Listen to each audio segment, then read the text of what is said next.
right, it looks like we have about 1 minute, but I see quite a few participants joining. And as the participants roll in, you might see a poll question pop up on your screen. If I could ask you all just to tell us a little bit about yourself by filling out the poll question, it'll help us understand who we're talking to, understanding that this is about closing the QBO gap. We also know that there are other people that are participating that may not be on QBO. So QBO is not an option, so don't worry about it if you don't see it. We'll just assume you are on QBO unless wait a minute. It is an option. Sorry about that. There we go. Here we go. We're at 1 o'clock here, Eastern time. Webb, how are you, sir? Feeling good. How you doing, Bruce? I am doing very well. Well, I've been looking forward to this presentation. You and I, we've worked together for a little over a year now, and during the time we've worked together, I feel like we, at one point, looked up to at each other and said, "Gosh, this is something we should tell others about." Yeah, yeah. Yeah. Well, I'll give the people a few more minutes here. Maybe at 102 we'll get started. Yeah, this is definitely exciting, this partnership that we've got going on. I think it can really help a lot of people. So it's exciting to be able to get it out there to the masses. Absolutely, absolutely. The Yeah. business of helping people. That's it. Well, here we are. Welcome everyone, and thanks for joining us. My name is Bruce Orr. I'm the CEO of ProNovos. And joining me today is none other than Mr. Webb Shephard. Webb, I know you're a CPA, you're a partner and a construction leader at James Moore. I know you've worked with many construction companies, may I say, every day on things like WIP reporting, financial reporting, surety relationships, you name it, you do a lot. I know you know a lot. I won't get it right. So, Webb, before we jump in, tell us a little something about yourself that I might have missed that you want the audience to know. Oh boy. Personally, I guess I got a couple of littles at the house. They're 6 and 9, so they keep me on my toes. My head's always on a swivel. We just got a pool this summer, so they've been in Ooh. that thing almost every day. So that's fun. Other than that, I've always enjoyed lifting weights. So, if I'm not at the office or playing with my kids, you probably find me in the gym. I like to pick things up and put them down.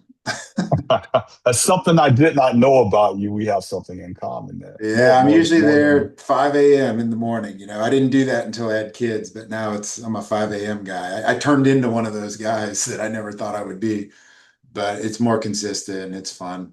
I hold on, wait a minute. You didn't go to the gym until at 5 a.m. until you had kids. No, before that, I was Oh, a 5 p.m. guy. I was always an afternoon oh, guy. Yeah. okay, Yeah. okay, okay. Yeah. Well, And it's a uh, struggle that early. If you're used to lifting in the afternoon, I mean, I'm not as strong, but I'm way more consistent. So it's all good. And I can have it's dinner with my kids. That's the big part. I get it. I get it. Yeah. Well, again, thank you for joining. We're going to have fun and we'll make this as educational as we possibly can for the audience. And speaking of which, today, and we'll go to the next slide. Today, we're going to talk about something that affects almost every contractor, I think, regardless of size. We're going to talk about WIP reporting. We'll talk about warning signs. Um, we'll talk about things that you need to watch out for. And the one component I love the most is how contractors, how they can make better decisions with better information. Um, and Webb, when someone says, "Why should I care about my WIP?" What's your common answer, if there is one? Oh man. It should be used as an operational tool. I think Hmm. this was really, it kind of hit me really early in my career in construction accounting as an auditor.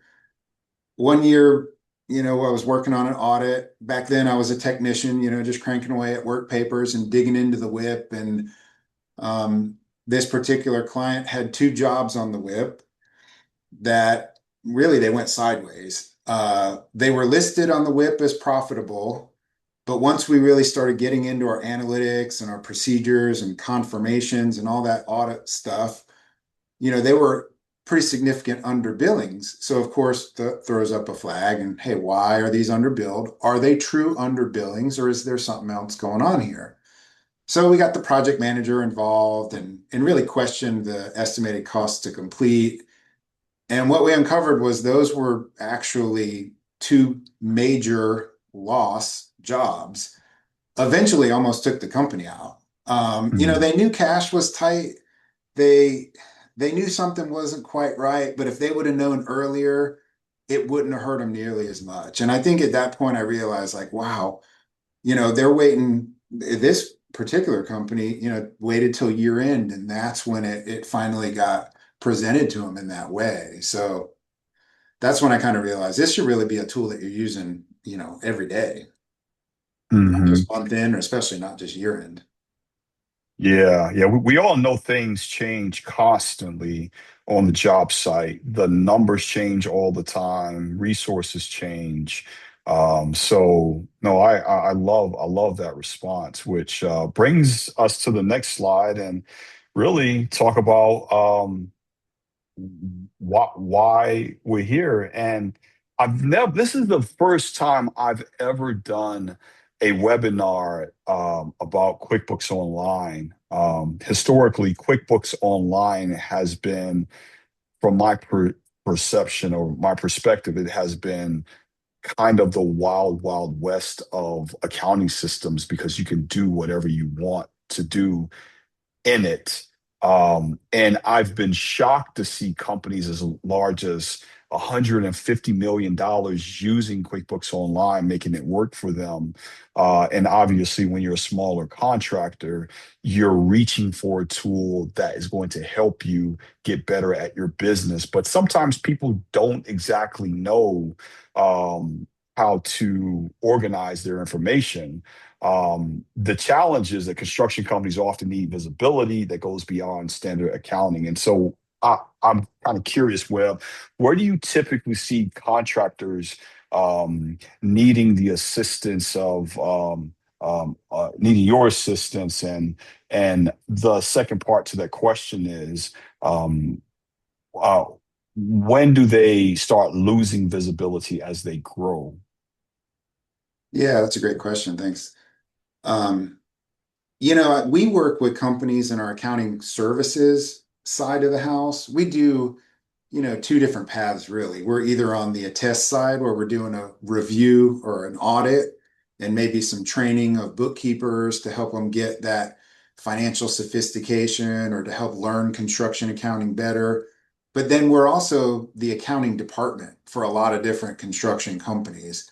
And that service works really well because it's cost effective and you get the accuracy, monthly financials by the 15th of the following month. We code everything. The only thing we don't do is the billing, really. And we have them approve everything before it goes out the door as far as payments go. But we enter everything, we code it, we make sure it's job costed, we make sure the WIP's updated every month. And that's been really great. And we use primarily QuickBooks Online for that. We start with companies, even at the $2 million a year range in gross revenue, all the way up to, usually 50 million plus.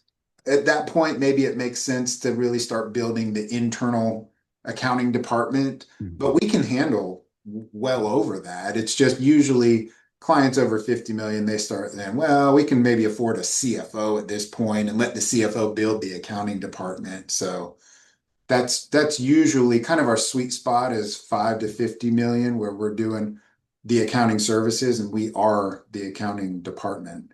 And QBO works, it works well for that when we're using it. We also tell clients, over 50 million, you might want to start thinking about an upgraded accounting software. Maybe you're looking at a foundation at that point or something else.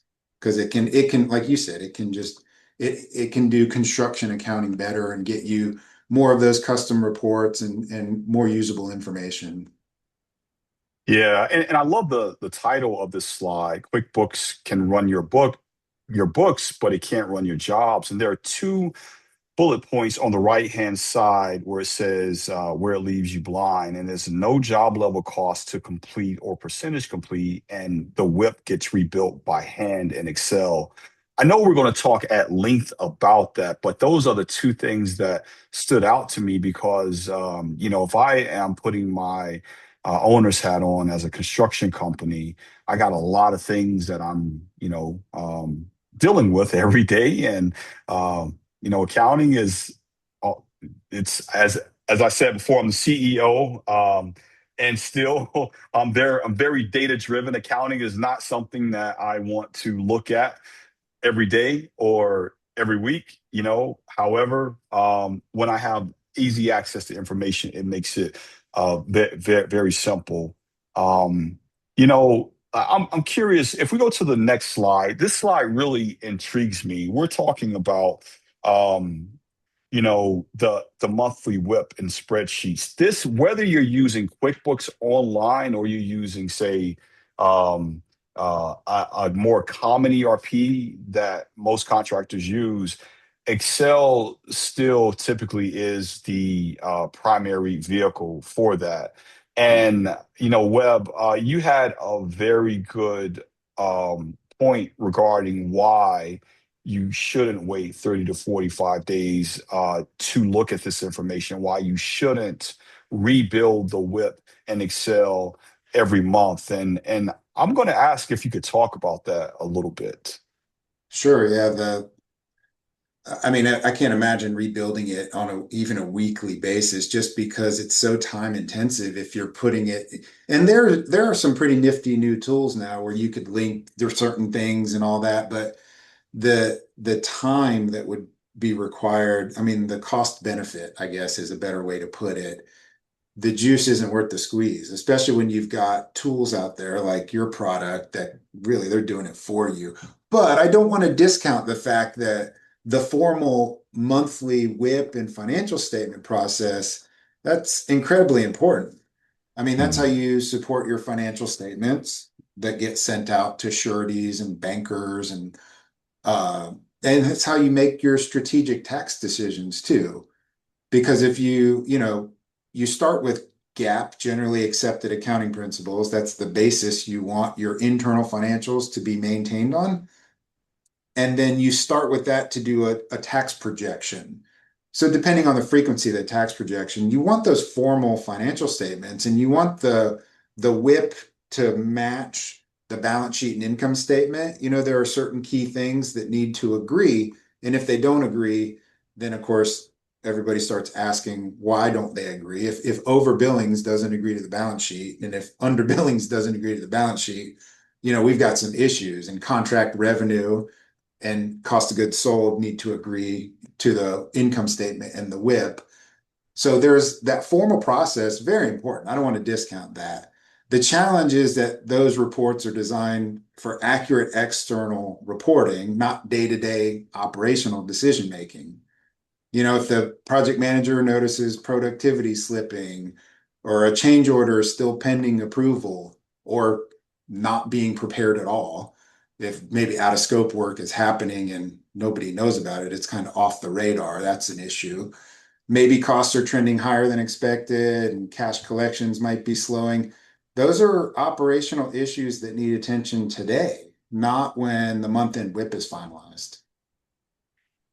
So when you see a WIP that's misleading management, what's usually causing that? Estimated cost to complete. That's usually the reason, right? Yes, I mean sometimes it's missing change orders and stuff. There are some other issues, but the big one is estimated cost to complete.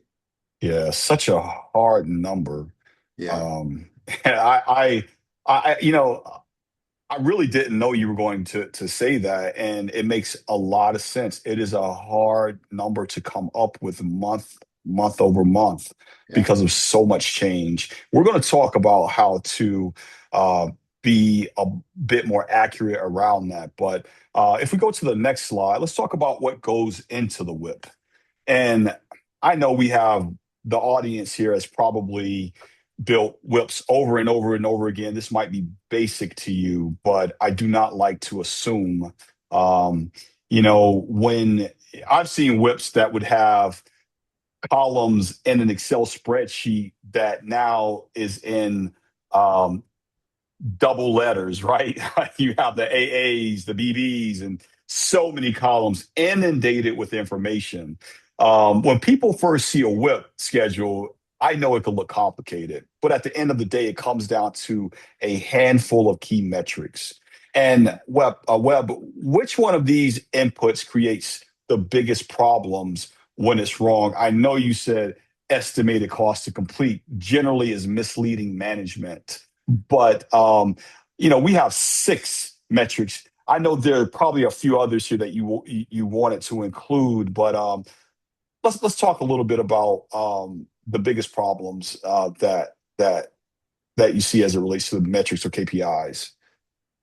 Yeah, well, first of all, I think I've seen a lot of those, massive Excel spreadsheets that, people think they're the contract schedule that is driving things, but when you really dive into it, first of all, it's, when you get into the double letters, you're talking, paralysis by over analysis, and a lot of times some of the formulas are kind of wonky and get jacked up in there, and so when you really start digging into them, because we audit those and they need to be accurate, so we generally strip information out of those types of sheets and put it into our own template in order to do the audit procedures.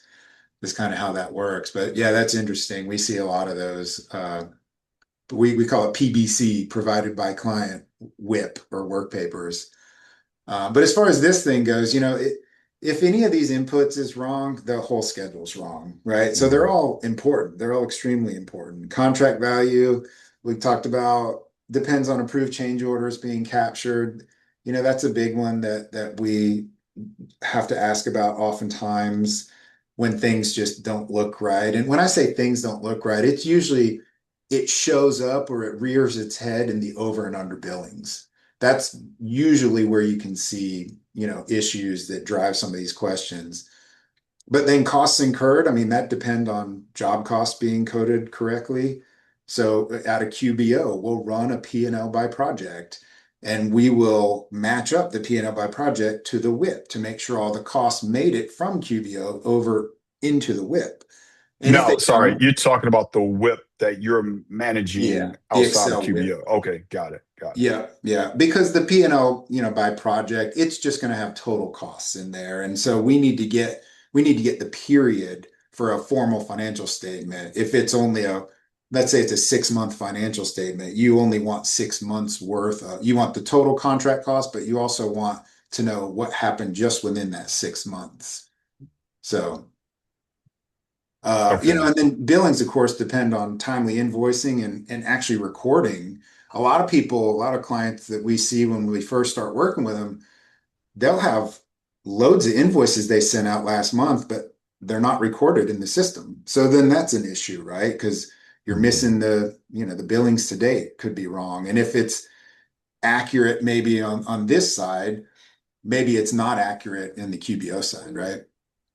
Yeah, that's a good point with billings because typically, let's say you're a subcontractor, you're submitting your pay apps in whatever billing system that the GC is asking you. The Yeah.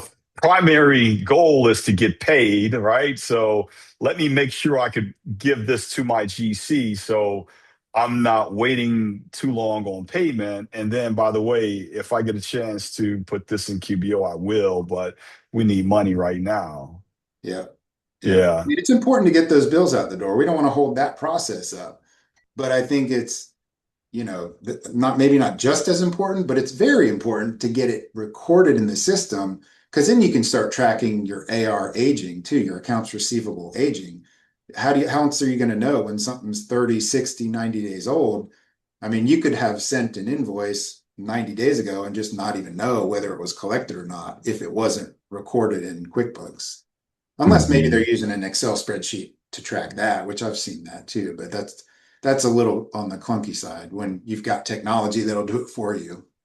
I mean, Right. No. the most important thing here, like we talked about, is the estimated cost to complete. I mean, WIP is fundamentally cost to cost, and that number drives everything. Yeah, yeah. We're going to come back to the estimated cost to complete because it's more than a piece of information that drives everything else. I think there is processes you got to talk about regarding if everyone agrees with that estimated cost to complete. What is the process that the project manager goes through to come up with that? We'll talk a lot about that. Well, and that's a good point too. Really quickly before we move on, like if we're doing accounting services, we do monthly meetings and we like to get the project managers in those meetings because they really have the information from the field, right? We're trying to connect operations to finance here. That's the goal.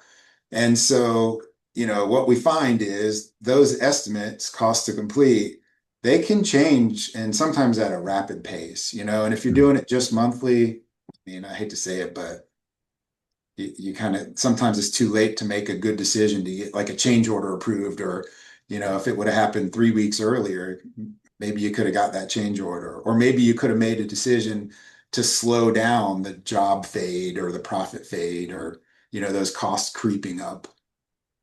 Yeah, yeah.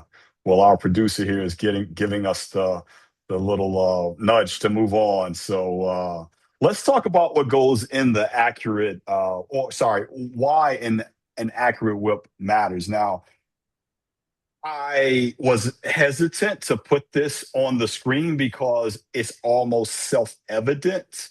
There are a lot of there are a lot of things that can be impacted by a bad whip. However, I don't think everyone has connected it all. And what we're trying to do here is talk about the things that you might not consider. So, um, Webb, who depends on these numbers and why does it matter? Well, I think it matters because an inaccurate whip costs real money. Well, this is what we see from our perspective. For most of my clients, we're involved. Either we're doing the accounting services and then, we're involved. Or if we're not doing that, if we're doing an audit or review, for most of our clients at this point, we're checking in with them and we're meeting with them at least quarterly to make sure that the WIP is dialed in and that it's going to flow into year end properly. But if we're not doing one of those things, we often get to year end and discover that the WIP needs some pretty significant adjustments. Estimated cost to complete, not dialed in, over under billings have grown. Those are pretty major issues that need to be corrected before you put an audit report on the front and send it off to bankers and sureties. So, the problem is that when those internal financials that were used throughout the year, when they look really different from the CPA prepared financials at year end, after we make those WIP adjustments or we help the client make those WIP adjustments, the bankers and sureties, they pay attention to that and they question the reliability of those internals. So if you're sending internals to the bonding agent and the surety and the banker on a quarterly basis, and then especially if you send them a 1231 and then they get the 1231 audit and it's significantly different because revenue swung because of an over and under billing adjustment. I mean, that's an issue. So ultimately you want to demonstrate that financial sophistication through an accurate WIP and consistent financial reporting. That's the goal. And that Hmm. helps with bond rates, it helps with finance rates. We like to use the term warm and fuzzy because that's what you want your surety to have, and that's what you want your bankers to have, because that helps the company save money. Yeah, yeah.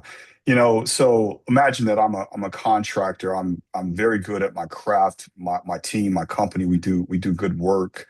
We overbill constantly because we have the trust of our clients that they know that we're going to, do work.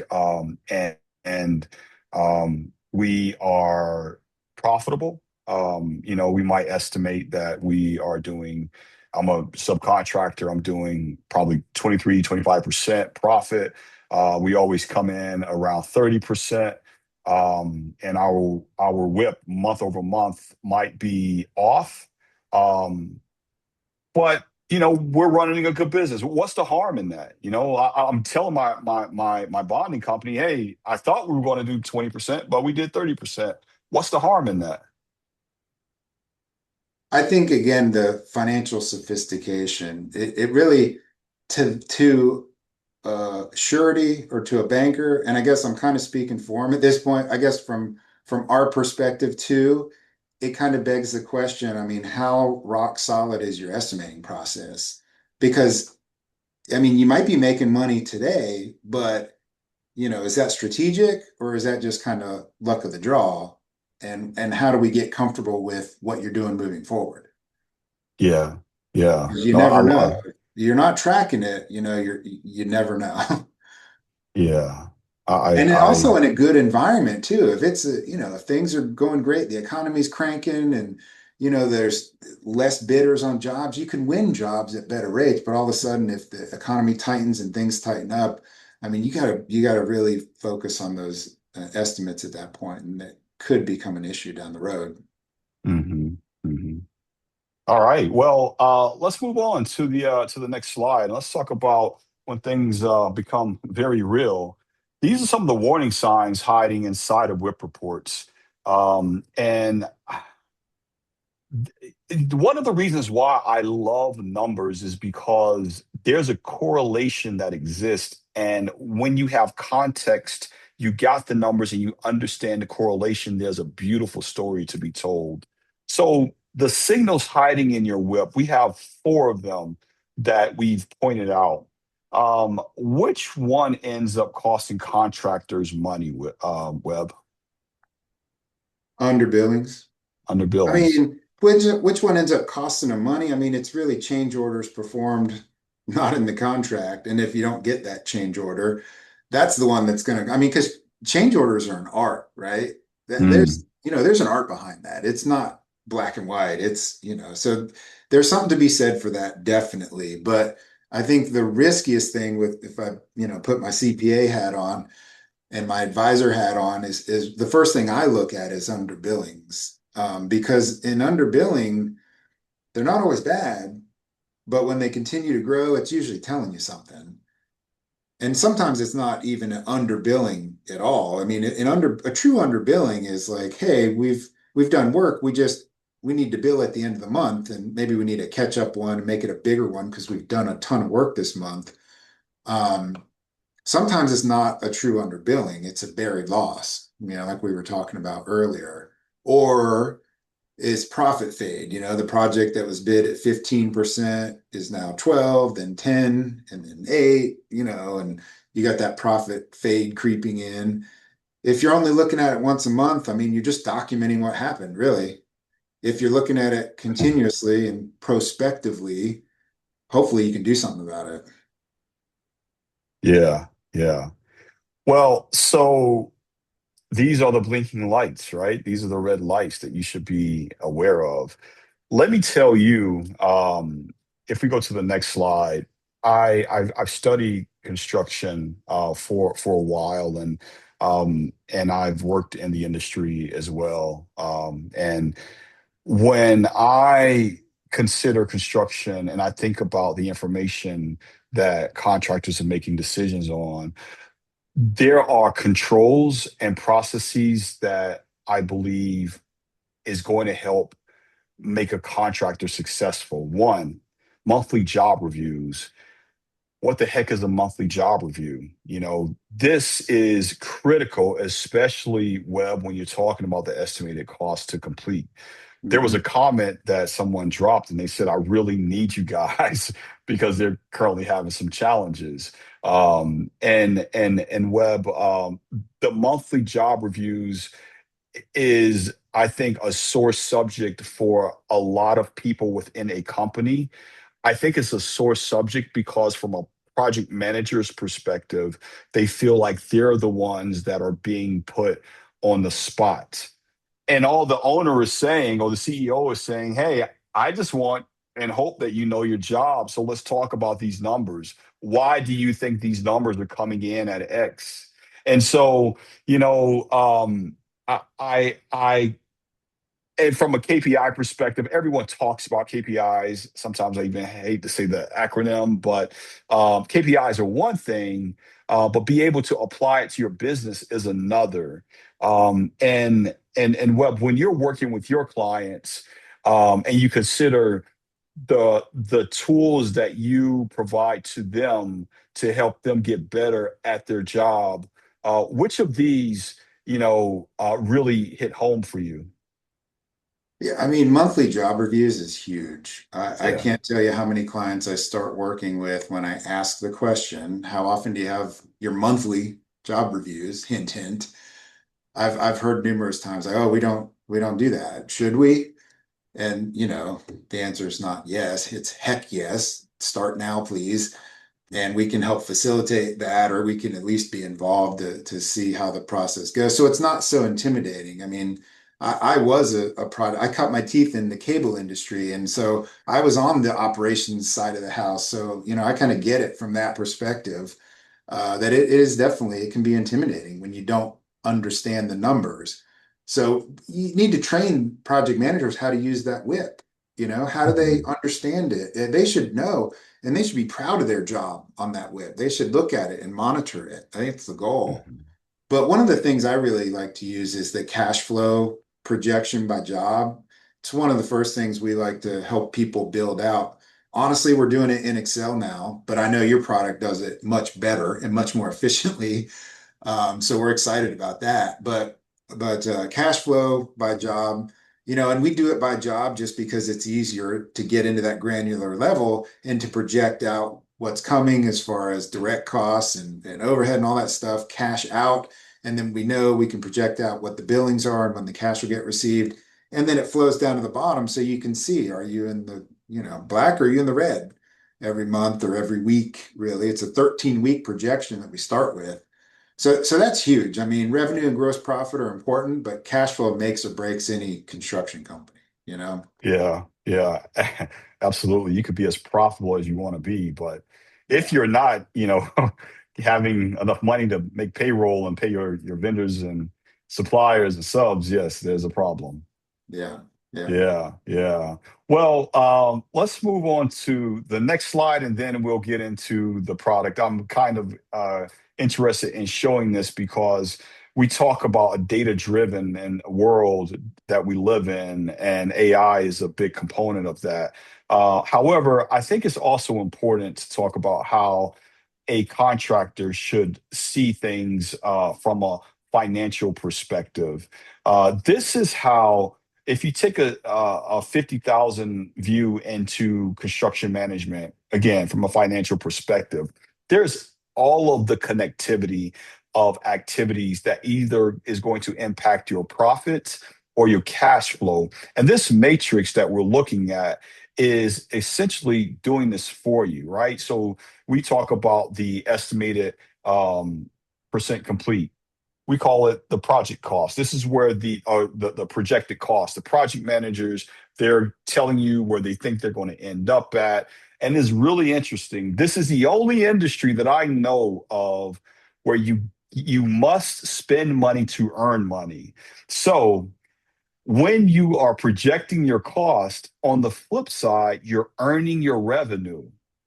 And it took me a while to understand that concept, but I get it. I get it now because there are tax implications around that as well, right? Well, Absolutely. Yeah, depending yeah, on what method you file taxes, absolutely. But yeah, any company that is growing, it's always going to require more cash. So we get that all the time. We're growing, our revenues grow, our bottom line net income grows every year. But why do we feel like we have no cash? Well, because you're financing all these jobs, really. It's going to take yeah, more cash. yeah, yeah. And if you think about it, you are financing it. You're essentially loaning money out with no Yep. interest, and you're Yep. waiting to get paid. And so at ProNovos, we look at all these activities, but if you take a look at the center, there's the little green shape that says work in progress. to us, that is the most important financial instrument that you have as a contractor. And waiting every month to review that is probably not the best practice. So, John, our producer, if you would allow me to share my screen, I kind of want to show you and take you into the world of ProNovos. And this is where, again, everything that you saw on the previous screen is reflected in what I'm about to show you. And Webb, I'll never forget the time that, we worked together and we pulled data from QuickBooks Online, we pulled data from Procore, and we provided a client with a WIP. And you said, wow, this is like real time. And I said, yeah, That's right. it's real time, a real time WIP. Yeah. And so what's interesting about the WIP is we all know it's made up of a bunch of jobs. And again, when you look at all the jobs and you aggregate them, it's going to tell you some important information that you may or may not consider running a company. Like, for instance, what is my total percent complete when I think about all of my jobs? Or maybe there are KPIs that you are interested in that you might not have the Excel expertise or Power BI expertise to build yourself. You got to make it flexible. So, let's add whatever we want. Let's add some KPIs if we need to.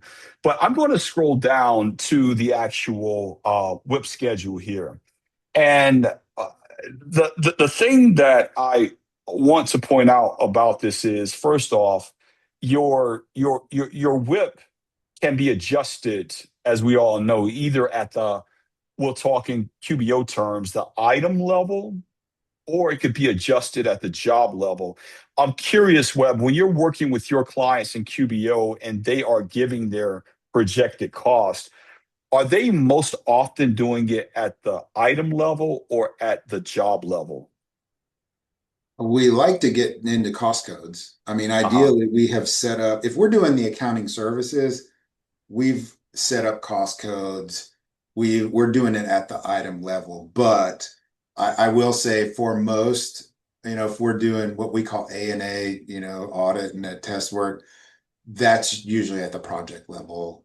Some of them get down to cost codes. We like to help them if they, because it's way more usable. I mean, it's that way you figure out, hey, at this line item, not just on the project, but where are we making or losing money? Is it on Mhm. pipe or is it on materials or labor or certain types of materials and subcontractors maybe? So we definitely like to get that granular. Yeah, and I understand sometimes you have to get granular and sometimes you don't have that luxury. That's Yeah. why when you are adjusting your projected cost, you could do it at any level here. Not to mention, when we're looking at the information on the WIP, we want to ensure that the red lights are blaring at you.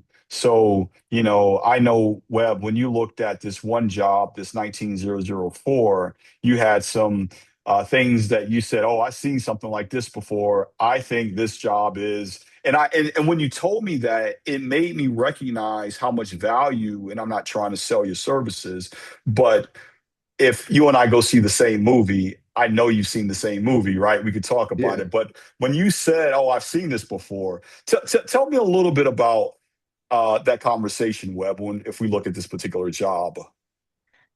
So yeah, I think you kind of put me on the spot and said, "Hey, what do you see in this Chrysler building job?" And the first thing I see is the overbilling, but then it's at 96% complete. So my question is it really an overbilling at 96% complete? And especially when it's 3.3% gross profit, or are the projected costs, the total estimated costs, a little bit overstated, and maybe they need to come down a little bit, which would increase the gross profit, reduce the percent complete, but could wipe out that overbilling. And hey, maybe it's a true overbilling. Maybe that's the case. Or maybe there's what we see sometimes, retainage payable hasn't been recorded. And so, but at 96% complete, I'm going, yeah, that's what I saw instantly, my eyes. And I love the red and the green and the over and under billings, by the way. It just makes it so visually like easy to see. But that's right where my eyes went is the overbilling, 3% profit, 96% complete. I'm going to question that overbilling and see if we need to, get with the project manager and figure out like, hey, what are the actual estimated costs to complete? Because maybe they're a little bit less than what we're reporting here, which could, fix like all of those metrics. Yeah, yeah. Well, so uh, let's say that there's a client you're working with. They don't always have access to a web. You might be busy. They meet with you once a month. And I know in the world of AI, you can take information and you can get, a lot of details and you can come up with your own narrative. Webb, one of the things I recognized was contractors, as busy as they are, they needed to interrogate the information at the drop of a hat.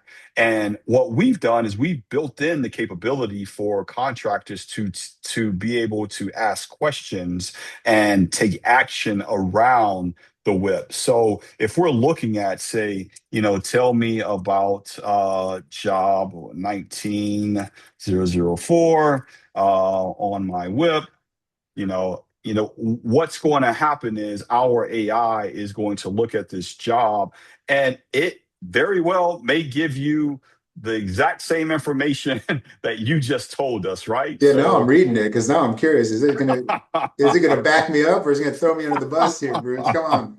no, I love it. I love it. Yeah. So, and this is why I love where we're at right now. We're giving you the context about the job, about your WIP. Even though I just asked for one job, I could tell it to tell me anything I need to know, about my WIP.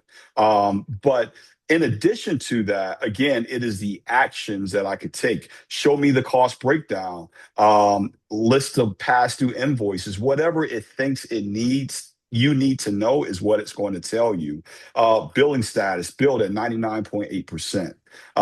Let's go to this job, right? Let's try to understand a little more about the job. So the ability to get to specific information is, I think, what is going to set contractors apart from others that are using QuickBooks Online. Imagine you're trying to grow a company and you probably have 5 to 6 other tools that you're working with, your takeoff tool, your estimating tool, your PM tool, and your QuickBooks Online. Getting information is hard sometimes, and you need to be able to act whenever the conditions present itself. So here, this is telling me what I need to focus on. Hey, I got an invoice that's outstanding for 116 days. Continue to scroll. I'm looking at the financials, the cumulative billings on this. If I'm a contractor and I find myself in a jam and I need to get paid kind of quickly on something, but yet my line of credit is tapped and I don't have any other options, where do I go? I might call you up, Webb, and say, hey, can you connect me with the banker? It might take a while for me to get paid.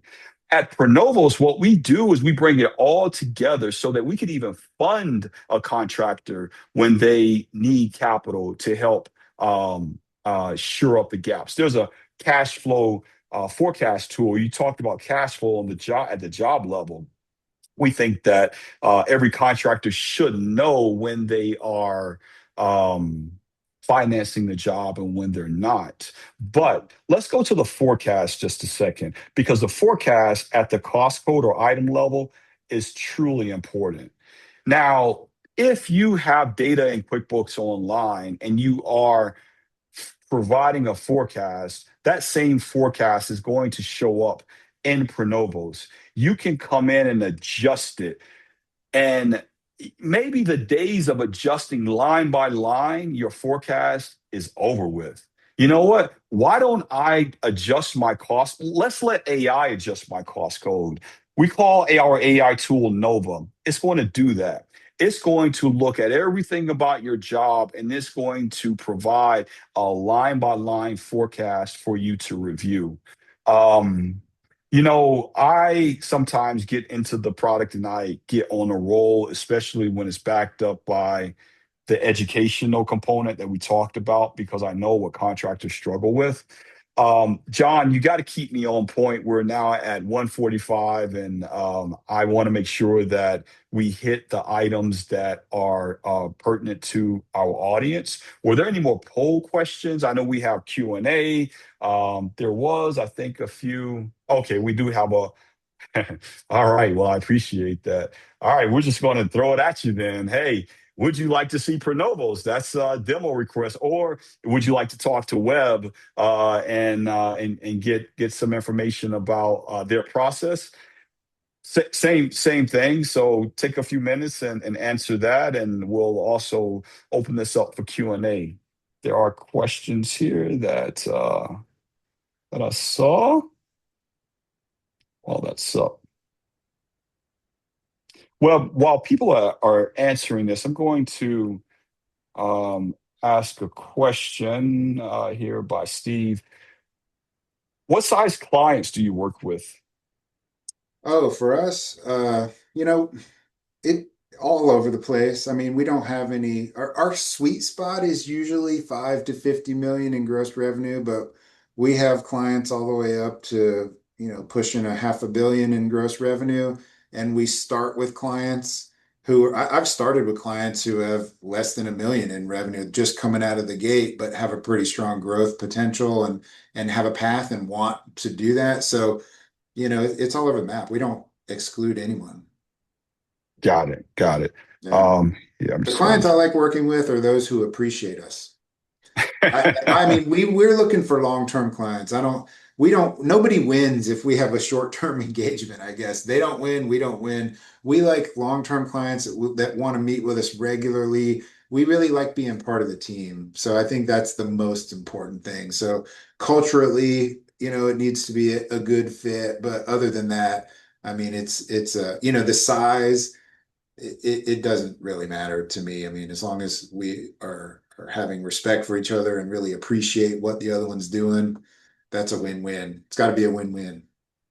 Understood, understood. We actually, I'm sharing my screen with the QA. Um, uh, and this was a question that I came up with. How fast can you stand up a real-time WIP on our QBO? So we got a client on QBO. They're not your client. They want to come over. They want to use ProNovos. From your perspective, how quickly can you get them up and running? Is that a question that came in? I'm just curious. It was a seated question Oh, okay. here. It's that's a loaded question. It depends. It really does. It depends. Usually if we're doing accounting services, we can get up and running, within a month. And so once we get, and I mean up and running, I mean we cleaned up the chart of accounts and the cost codes and all. It depends on how much historical cleanup there is. We've had clients come to us that need 2 years worth of bank recs performed, and Oh, the credit cards have. So I mean that's a different thing. But if everything's up to date and the cleanup is, I'll say ordinary for lack of a better term, we just need to get the chart of accounts sort of in line with construction industry standards. And then we need to help get the cost code set up so the information's more usable. And then we can start, producing and cranking out accounts payable. And generally we can be, 4 to 8 weeks, I think is probably a good range. okay. Okay, 4 to 8 weeks. Well, for us, whenever you're ready, Yeah. there is a import or a sync button, and we can have you up and running in 24 hours. So 4 to 8 weeks plus 24 hours, you get the total package, and you focus on growth and you execute. Yeah. So yeah. Let's see. There is another question here. Do you work with clients on QuickBooks Desktop? We do, just not in the accounting services realm. We work Mhm. with QuickBooks Desktop in our advisory services, or fractional CFO services is another offering. And we can get access to it either through a remote access server, or you can just send reports over to us and we can work with the reports that we request. But if we are the accounting department, what we found is it's just not reliable unless we're on QBO. So unfortunately, yeah, what we have done for a lot of clients though is convert them over to QBO. And then, we're it's still the client's it's still the client's file, but we're added as an accountant on there. So we're really doing all the work anyway. Got it. Got it. So Okay. Well, I'm being told that we should probably wrap up since we have hit our time. And if anyone wants to reach out to us, Webb's contact info. Let's see, one more question. yeah, we like Ah. questions. We can hang out. Or I can. I can't speak for you. Um, I guess they withdrew the question. All right. Well, for everyone Okay. that joined, I do hope that it was worth your time. Please reach out, say hello. Love to hear what you're working on, and it's gosh. All right. Sorry. One more. What is the biggest benefit, in your opinion, of staying with QBO and utilizing ProNovos for WIP production compared to switching to a more construction specific accounting software? Well, I think there's benefits to both, really. I mean, the price is one, a more construction, a more robust construction specific accounting software is going to cost more money.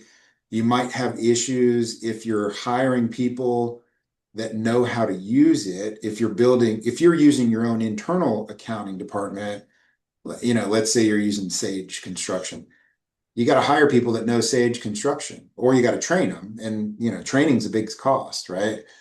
Um, so there's that aspect. Plus, it costs a lot more. I mean, the cost equation, there's a big differential there. Um, but I think that, what's great about Pronovus in my mind is that it takes the information from the project management software like Procore, and then it takes the actual information out of like a QBO or a foundation. And by the way, Pronovus works with other platforms too, not just QBO, but it's like the connector. And so you still need to have those external WIP reporting, but really it's for those day-to-day operational decision makings. I think that it's like a dashboard, right? It's a Hmm. real-time WIP to help make quickly, timely and accurate financial decisions. I think that's the benefit of it. And other platforms don't necessarily have that, right? Because Well, you've got a well, lot of clients on Foundation too, right, Bruce? that's right. That's right. Yeah. That's right. I would also add to that sometimes, there's a huge cost to switching, and it's not Yes. monetary. The cost is your team's energy, your team's focus, and maybe now is not the right time to do it because you have other initiatives that you're trying to get underway. Mhm. And Sage 300 has Timberline, as some of you all probably know it as, has been around a long time. Sage might not like me for saying this, but we've kept a lot of companies on Sage 300 because they get all of the things that they need when you combine Pronovos and Sage 300. If you are in the accounting group, CFO, controller, and you've had more than two accounting ERP migrations, God bless you, because they're not Yes. that easy. I do not envy you. Well, I know we've run out of time. I am thrilled to see just about everyone stayed on. I want to thank you, Webb, for taking the time. I cherish our partnership and value your thought leadership very much. And I hope that everyone that joined got a lot out of this. And I'm sure we'll be doing another one at some point in the near future. Yeah, that sounds great. It's an honor to be here, Bruce. Thanks for the invite and really love doing this with you and look forward to doing more. All right. Well, good people. Thanks a Thank lot you for all. everything. Enjoy the rest of your Thursday. All Go ahead. right. All right. Take care.